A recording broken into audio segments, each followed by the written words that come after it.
À la page 52 du chapitre 27 de mes notes de cours, on va résoudre la situation 3 de la section 1.4 de Séguin. La situation qui s'intitule « Champ électrique généré par une particule de charge négative ». C'est exactement la même question si on veut. Prenez le temps d'aller la lire là, à la page 39 de Séguin. Mais c'est exactement la même question que la situation 2, sauf que là maintenant, on se demande quel est le champ électrique généré à droite d'une particule négative, quelle est l'orientation du champ électrique. Donc je vais résoudre les deux côtés en même temps, c'est-à-dire que j'ai une charge négative, Q1, qui est ici, et je me demande quel est le champ électrique, quelle est l'orientation du champ électrique à sa droite. Donc, un point de l'espace ici, je me demande EA est égal à combien. Là.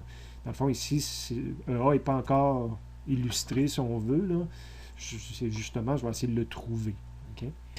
Pour ce faire, je vais utiliser une charge test. De ce côté-ci, une charge test qui est positive. De ce côté-ci, une charge test qui est négative. Donc, j'ai mon Q1 des deux côtés. Mais ici, je viens mettre une charge positive, puis ici, une charge négative. On va se demander, sans passer par le par cœur, par un résumé ou par du par cœur, dire je le sais quelle est l'orientation. Si je ne m'en souviens pas et que je veux passer par la force électrique, ça c'est plus facile à retenir parce que c'est la question de attraction-répulsion entre deux charges. Donc de ce côté-ci, j'ai charge positive et négative. Le FE va être de type attraction, le FE qui s'exerce sur Q2. De ce côté-ci, je vais avoir négative et négative, donc mon FE serait de type répulsion. Okay. Je vais utiliser la même loi de physique des deux côtés, sous leur forme vectorielle. De ce côté-ci, des deux côtés, je vais remplacer par Q2. De ce côté-ci, Q2, c'est quelque chose qui est positif. De l'autre côté, Q2, c'est quelque chose qui est négatif.